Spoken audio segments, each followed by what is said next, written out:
All right, good day, everyone, and welcome to Lecture 8 of 124105, which is essentially a continuation of our lecture yesterday, where yesterday we learned how to analyze a circuit, specifically given a circuit with one or more resistors, which we can simplify into a single equivalent resistance. We wanted to find what the voltages and the currents are for the individual resistors in the circuits. And we learned to do that yesterday in such a simple configuration where you can reduce the multiple resistors into a single resistor with equivalent resistance. The strategy we used yesterday was to calculate the effective or equivalent resistance in the circuit, such that you combine the resistors. And in this case, I hope it's pretty straightforward by now that these two resistors are connected in series, and therefore you can replace those two resistors with a single resistor whose equivalent resistance is 600 ohms, because in series you simply add the individual resistances of the resistors. And the goal our goal in yesterday's lecture was to have the simplest possible circuit where you have one voltage source and one resistor. Because when you have this simple circuit, then you can calculate the main current in the circuits using Ohm's law. So you have the voltage 5 volts divided by the resistance 600 ohms, and that gives you the current in the circuit supplied by this 5 volt source. This is 8.3 times 10 to the negative 3 amps. 8.3 milliamps. And then we worked our way backwards. After knowing the main current, that's the current supplied by the voltage source, we learned yesterday that if resistors are connected in series, the currents through them are the same, and that will be equal to the main current. Therefore, the current through R1 is equal to the current through the resistor R2, and that's equal to the main current 8.3 milliamps. Okay, and then once you've determined the currents in through a resistor, if you know two variables, then you can solve the third one using Ohm's law. Therefore, using V is equal to IR, you can calculate the voltage across R1. That will be the current of R1 times the resistor R1. Okay, and you can do the maths. You know the current, it's 8.3 milliamps, and the resistor is 100 ohms. So this will be 0.83 volts. And you can do the same thing for the second resistor. The voltage across R2 will be the current flowing through R2, which is equal to the main current 8.3 milliamps times the resistance of R2, which is 500 ohms. That will give you 4.2 volts. And yesterday we learned that you can do a quick check. Right, if you do. There's some I did some rounding errors here, but if you do a quick check, if you add up voltages of resistors connected in series, they should add up to the voltage of the source, the battery. These two should add up to 5 volts. I did some rounding to get to 4.12. Technically, this is probably 4.17. Then that will give you exactly 5 volts. Right, good. Yeah, that was, yes, a revision from yesterday's lecture. And you can apply this for any circuit, which you can simplify the resistors into a single resistor. But there are instances where the resistors are neither connected in series nor in parallel. An example of that circuit is shown here. Right, we can determine that none of the resistors are in series or in parallel. For example, that's the positive terminal and negative terminal of the battery. For example, if you use the convention where the current, where you use this voltage source. And we learned that the convention we use is that the current goes from the positive terminal to the negative terminal. So you have this current coming from this 18-volt source, right? That's assigned as current I1 in this circuit here. It encounters junction B, this point B here. The current divides into I2 and I3. Right, so if you analyze this branch of the circuit, notice that because of the presence of this 21-volt battery here, this resistor, this 3-ohm resistor, is not in series with the 2-ohm resistor anymore, right? Because you have this 21-volt battery getting in the way of this single path where the current can flow. And because 3 ohms and 2 ohms are not in series, therefore they are not in parallel with the 6-ohm resistor. Okay, so the addition of this 21-volt battery changed the configuration entirely so that none of the resistors are in series nor in parallel. Do you agree? Yeah, right. So in such case where, you know, you cannot simplify the resistors into a single resistor, and therefore you cannot calculate the main current using that strategy, right? How do we solve the currents and the voltages for each of the resistors in this circuit? Okay. And to help us solve the currents and the voltages, we have Kirchhoff's rules. Okay. Kirchhoff is German who came up with these rules, a set of rules, which we use to analyze the circuit. It can be used for any circuit, but it's most useful when you have resistors that cannot be simplified into a single resistor. Okay. Rules, it's plural. In fact, there are 2 of these rules. They're called the Kirchhoff's junction rule or current rule, and the Kirchhoff's loop rule or voltage rule. Okay, these 2 rules, they are consequences of something familiar in physics that we learned: conservation of charge and conservation of energy. So the junction rule or the current rule, the junction rule applies to currents because it's where because a junction is where currents divide, and the junction or current rule says that the sum of the currents entering a junction should equal the sum of currents leaving the junction. Meaning, if you have 2 coulombs of charge entering a junction, 2 coulombs of charge should also exit that junction. And we learned that flow of charge gives you current, and that's why these 2 are related, right? Conservation of charge and the current rule. And for the loop rule or voltage rule, okay, it says that the sum of the voltages across all elements around a closed circuit must be 0. We've been applying this actually where we were adding up the voltages of resistors connected in series. And we said that the voltages should add up to the voltage of the battery or the source. Or if you include the battery in your addition, then that means that the sum of all the voltages should be 0. Voltage, of course, came from the idea of electrical potential energy, right? That was in lecture 3, I think, where we defined what voltage is. And we learned that voltage originated from the concept of electrical potential energy. And that's why voltage, the voltage and voltage rule is related to the conservation of energy, right? Just for completeness, mathematically, we write this. This symbol is the summation symbol. Yeah. Sum of all currents into a junction is equal to the sum of the currents leaving that junction. And then for the loop rule, the sum of all voltages around a loop is equal to 0. Okay.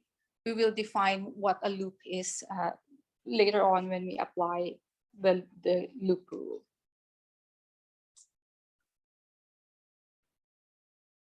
Okay, so applying Kirchhoff's rules, the two rules to solve currents and voltages, it's sort of a recipe, right? And the next two slides sort of summarizes the steps in this recipe, if you want to call it as that. I'm not going to dwell much reading these word for word, because we will apply them in an example anyway, but I'll just highlight key points. The first step in applying the rules is to assign the directions of the currents, and assigning the direction of the current is arbitrary. Okay, sometimes we will give you some initial current assignment just for uniformity, but it's arbitrary. You're free to choose the direction of the current. But of course, a smart choice will be to use the voltage source, because conventionally we define that the current goes from the positive terminal to the negative terminal of the battery. And the idea is we use Kirchhoff's rules to set up a number of independent equations to match the number of unknowns, because hopefully we recall from algebra that if you don't know three things, then you need three equations to solve three things, right? Okay, and so the idea is to set up the number of equations for the number of currents that you don't know in the circuit. All right, and where do the equations come from? The equations come from the application of the two Kirchhoff's rules, the Kirchhoff's loop rule, where you go around the loop and add up voltages across each of your circuit elements. And also from the application of the Kirchhoff's junction rule, where you add, if there's a junction in your circuit, then the current going into that junction should be equal to the currents leaving that junction. Okay.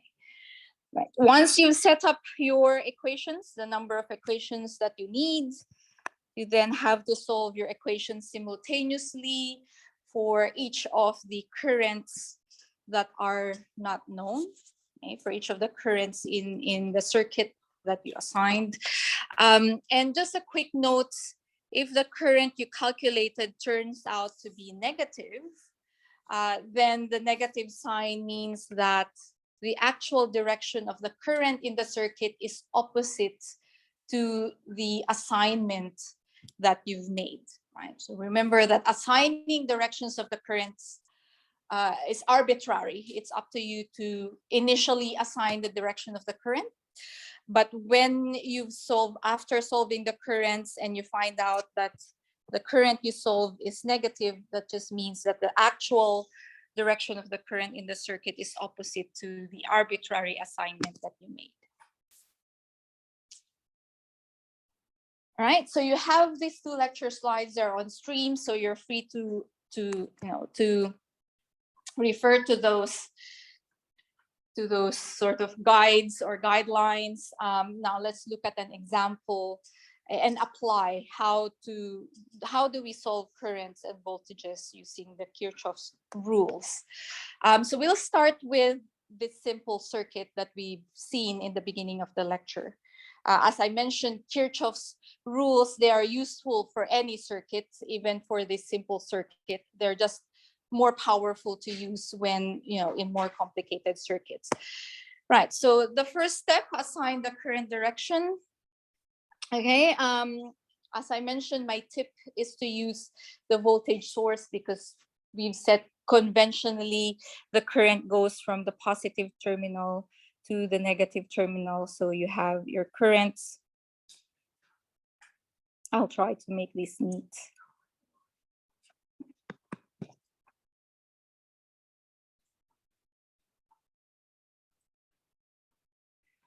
So you sort of have your current originating from the positive terminal, or you can also draw it like this. Right, your current originating from the positive terminal and going around your circuit. So your complete circuit makes up this one loop right? And the current goes around this loop.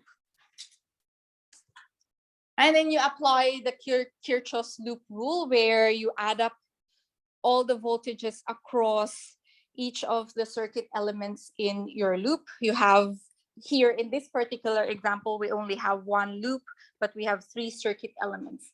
And when we apply Kirchhoff's loop rule, okay, the sum of the voltages is equal to 0.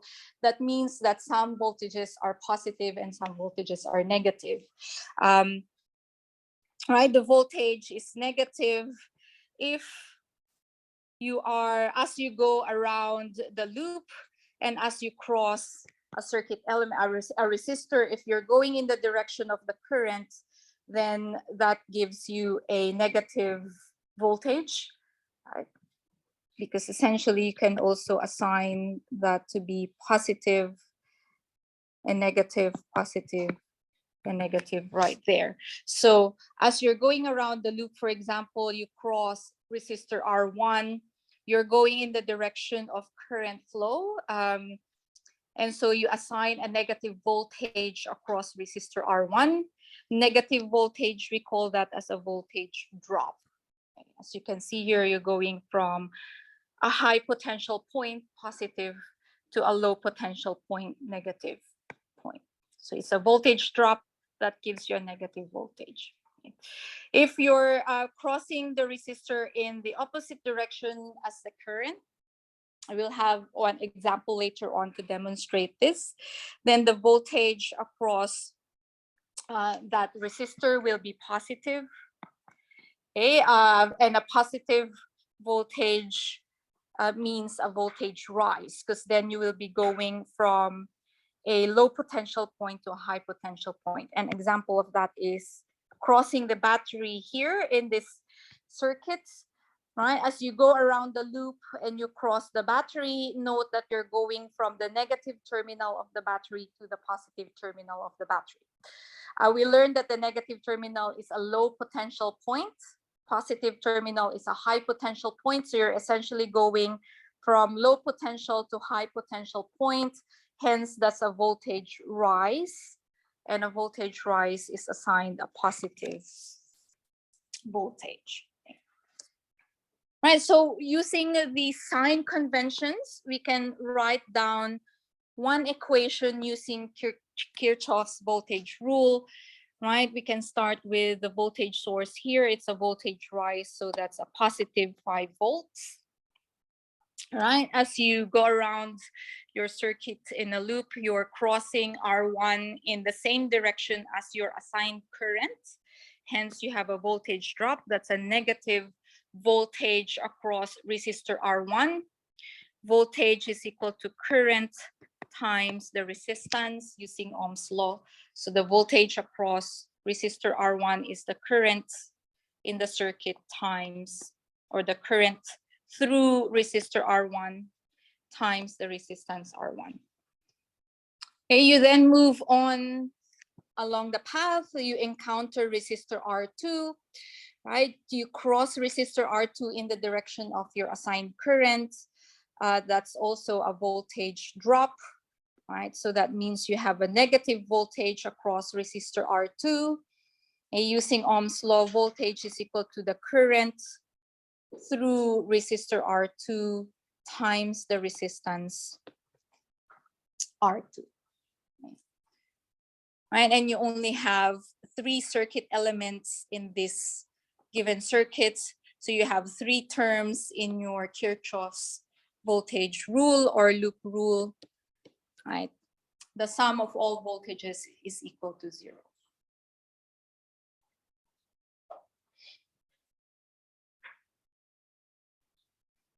Good, we happy with that? Right, so looking at this equation, we know everything except for the current. So you can now solve for the unknown current, rearranging that equation. So we are just copying over 5 volts is equal to IR1 minus IR2. Right, rearranging this equation. 5 volts.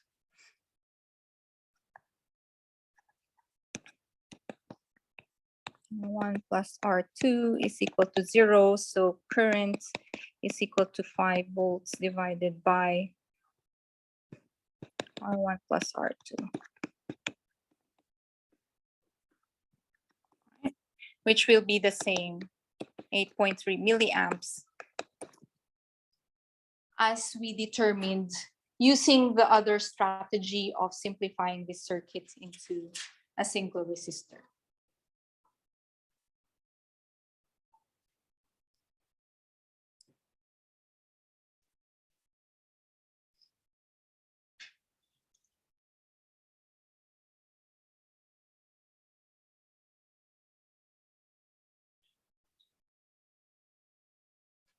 All right, so we used this simple circuit to demonstrate the Kirchhoff's rules and how to use them to solve for the currents and the voltages in a circuit. Well, of course, once you know the current here, you can solve the voltage across each of the resistors using Ohm's law. So I won't solve that here. We did that earlier. Are there any questions, at least about the idea behind applying Kirchhoff's loop rule and Kirchhoff's junction rule? We happy so far? All right, then let's look at this more complicated circuit now. So as I mentioned, the power of Kirchhoff's rules really come into solving a circuit where you cannot simplify the resistors into a single resistor. Right, so how do we apply Kirchhoff's rules here?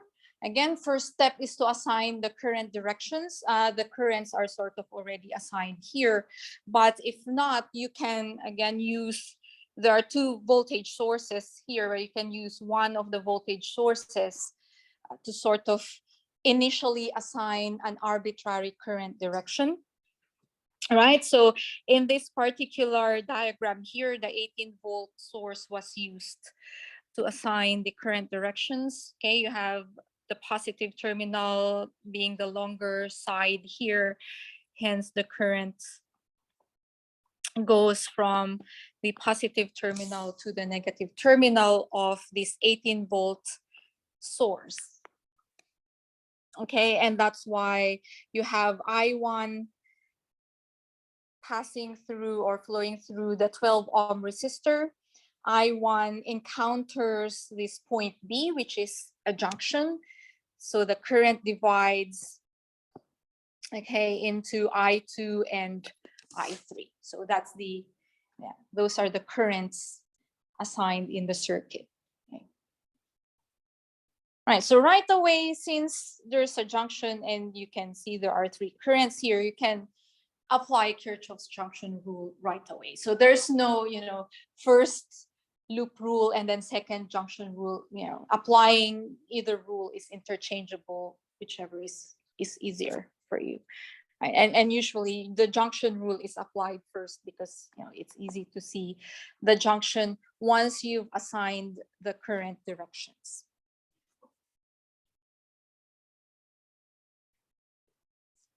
Right, so the junction we're talking about is this junction B. The current entering that junction is current I1. The currents leaving junction B are I2 and I3. So that I2 plus I3 should equal I1.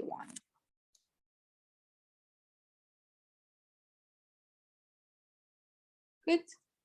All right, next, apply Kirchhoff's loop rule. Hey, the idea is to go back to this circuit with a single loop, the simpler circuit that we considered earlier. So here you can see there are two loops, well, two small loops that you can consider. This small loop that contains the 18-volt battery and this other small loop that contains the 21-volt battery. We assign the current direction to be here. Right, and just a reminder of the sign conventions that we encountered when applying Kirchhoff's loop rule. Right, so when you apply Kirchhoff's loop rule, you sort of also assign in which direction you will go around the loop. Right, so this is for loop 1. you sort of assign that you go around this loop in the clockwise direction.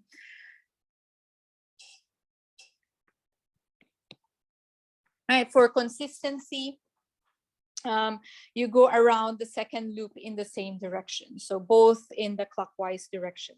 You're going through the loops in the clockwise direction. Okay, so if we apply Kirchhoff's loop rule in loop 2, meaning along the points B, C, D, E, B. So it's this loop here containing the 21-volt source. Okay, you can start with any circuit element along the loop. Let me start with this 3 ohm resistor. Okay, when you cross the 3 ohm resistor, you're going in the clockwise direction as you assigned here, right? So when you cross the 3 ohm resistor, you're going in the same direction as current I2, and therefore that's a voltage drop. You have a negative voltage across resistor R3. Okay, so the voltage across resistor R3 is the current through R3, which is I2. Okay, that's I2 there, times the resistance of that resistor, which is 3 ohms. Yeah. Right, so that's for the circuit element here. Next, continue along the loop. You encounter this voltage source, right? So you're crossing the voltage source from the negative terminal to the positive terminal. So that's a voltage rise. A voltage rise will therefore be a positive 21 volts. So that's why it's a plus 21 volts in the equation there. Right. Okay, so you've gone through the 21-volt source. You then cross the 2 ohm resistor. You're crossing the 2 ohm resistor in the same direction as current I2, right? So therefore, that's a voltage drop. Hence, you have a negative current I2 times the resistance of the resistor, which is 2 ohms. Good. Right? And then you then cross the 6 ohm resistor, continuing on with loop 2. And when you cross the 6 ohm resistor, you're going around the loop in this direction. So notice that you're crossing the 6 ohm resistor opposite the direction of current I3, which was assigned to be the current flowing through 6 ohm resistor. Right? You're going in the opposite direction, so that means it's a voltage rise. You need a positive voltage. So the voltage across the 6 ohm resistor will be positive, and that will be equal to the current through the 6 ohm resistor, which is I3. That's the current through the 6 ohm resistor, times the resistance of the resistor, which is 6 ohms. Right, and after crossing the 6 ohm resistor, you're now back to your original point, and you've now added up all the voltages of the 4 circuit elements along loop 2. Right, so you should have 4 terms in your Kirchhoff's loop rule equation. Okay, all the voltages should add up to 0.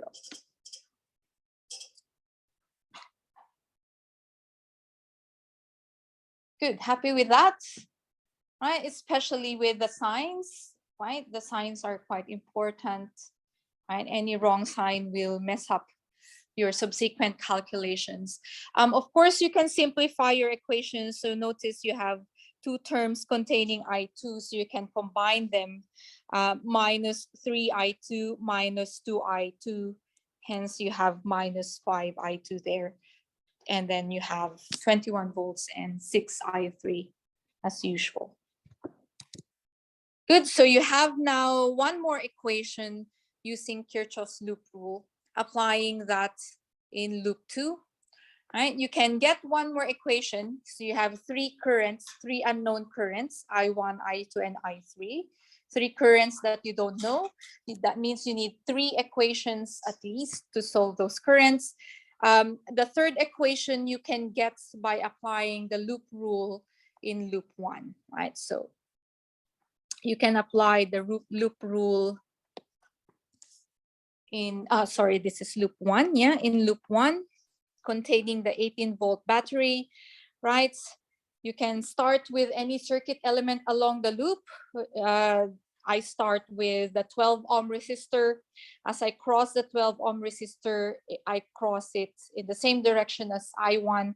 Hence, that will be a negative voltage across resistor 12 ohms, right? Negative I1 times the resistance. You then cross resistor 6 ohm resistor in the same direction as current I3. Hence, that will also be a negative voltage across the 6 ohm resistor. So voltage is current through that resistor times the resistance of that resistor. Okay. And then you cross the voltage source. You're going from the negative terminal to the positive terminal. Hence, that's a voltage rise. Therefore, you have a plus 18 volts in your loop rule equation. You only have 3 circuit elements along loop 1. Hence, you have 3 terms in your loop rule equation. All voltages should add up to 0. Good. All right. Okay, you have now set up 3 equations. That's enough to solve the 3 unknown currents. But just for completeness and just for extra practice for doing the sign conventions, there are 2 small loops in the circuit, but there's actually a 3rd loop, which is the big outer loop around your circuit. So that means the points, connecting points A, B, C, D, E, F, and A, disregarding the 6 ohm resistor. You can also apply Kirchhoff's loop rule around this big loop, also in the same direction as the 2 other loops. So if you went clockwise direction for loop 1 and clockwise direction for loop 2, you should also do clockwise direction for the big outer loop for loop 3. Hence, yeah, if you start here, this will be a negative voltage across the 12 ohm resistor, right? Negative term there. And then you go through resistor, the 3 ohm resistor, that's in the same direction as I2. Hence, you have negative I2 times 3 ohms. Right, you go from the negative to the positive terminal of the 21 volt battery. That's a voltage rise. Hence, you have a plus 21 volts. Right, you go across the 2 ohm resistor in the same direction as the I2 current. Hence, that's a negative voltage, negative I2 times the resistor 2 ohm. And then finally, you encounter the 18 volt source. You're going from the negative terminal to the positive terminal. That's a voltage rise, hence plus 18 volts. Right, again, you have 2 terms with I2. You can simplify that, therefore.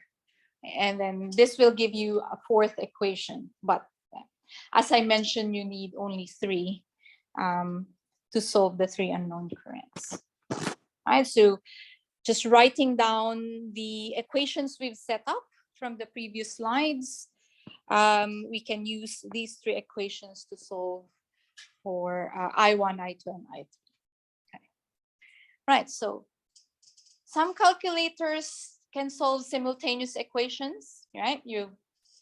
If your calculator is such, of course, you're welcome to use that calculator function. I won't stop you from using technology. The important bit is setting up the equations correctly, because if your signs are wrong, your calculations are wrong anyway, even if you use your calculator.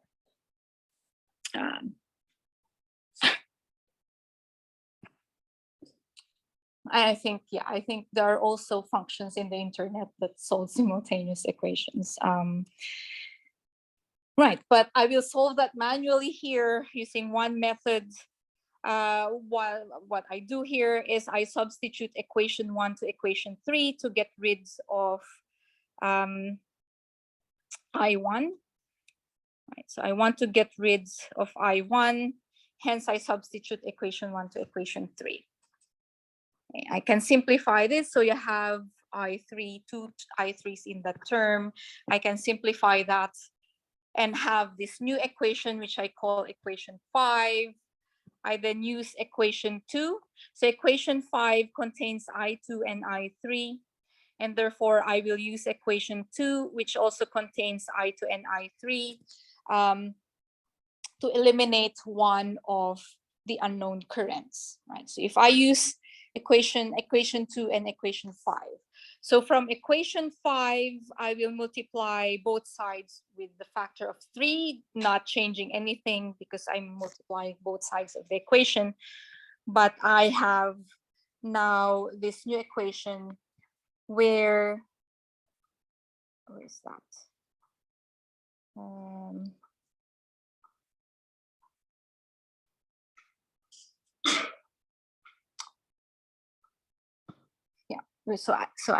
So this one is this.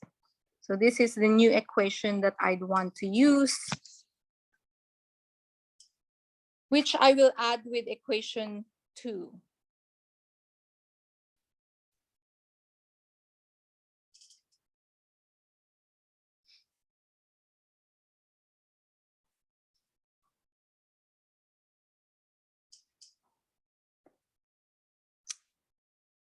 Right, by doing so, I eliminate I3. Right, because you have plus 18I3 minus 18I3. Adding both equations then eliminates I3. Then I'm left with this equation with just I2. Rearranging that equation gives me I2 equals 3 amps.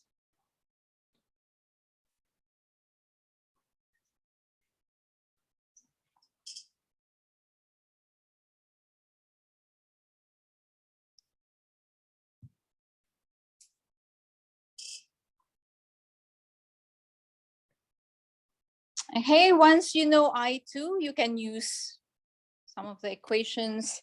So from, if you know I2, you can then use that in equation 2 to eliminate, to solve for I3. Hence, you get I3 is negative 1 amps. Once you know these two currents, now it becomes easier and easier in each step.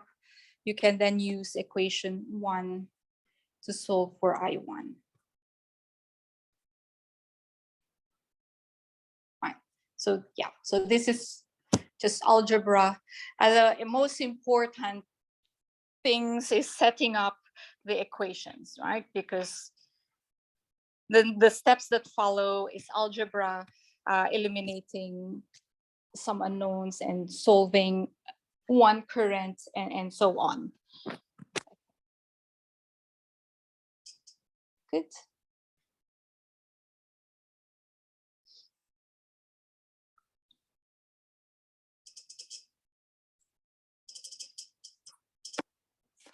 Right, so try this exercise out at least. Yeah, we have about 10 minutes, 9 minutes to try this out. Okay, at least up to setting up the equations necessary to solve for the currents. Determine the value of the currents through each of the resistors in the circuit below. And once you know the currents, you can always solve the voltages using Ohm's law.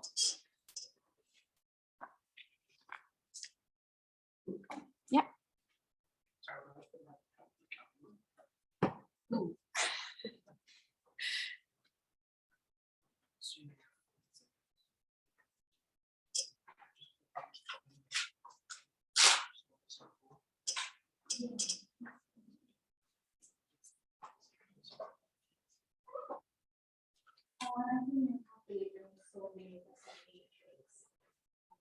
And so this one will be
So it would be positive in the signal. Yeah, I understand. Right, so if it's minus R1, I think it's minus R1, minus R2.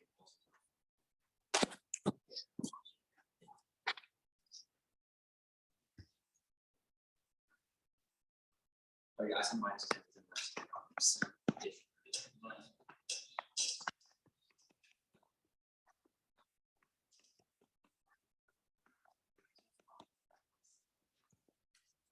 So you can assign your currents like this. Let's look at the solution at least until setting up the equations, right? So you can set up your current direction as like this, right? You can set up your loops, loop 1, loop 2, like that, right? So that's the first step done, right? Set up the current directions and also the loop directions here. You can sort of have this configuration here. Then you can use Kirchhoff's junction rule. Okay. Current I1 is equal to current I2 plus current I3. Right, and then you can use Kirchhoff's loop rule in loop 1, okay, going around the loop. You can start, as I said, you can start from any circuit element. So if you start from your voltage source, you're sort of going from negative terminal to positive terminal. So that's a plus 10 volts. Okay. You go through the 20 ohm resistor in the direction of the current. So you have minus I1,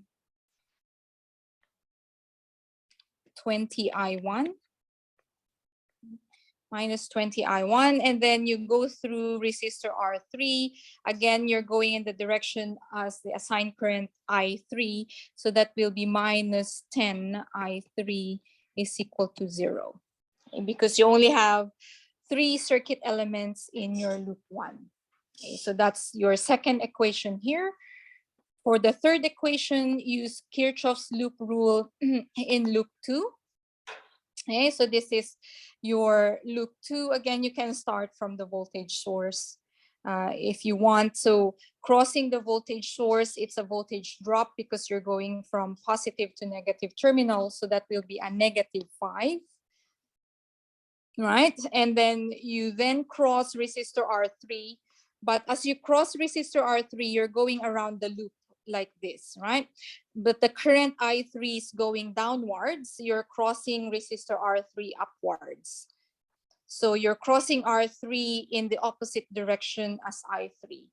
That means that's a voltage rise, that's a plus 10,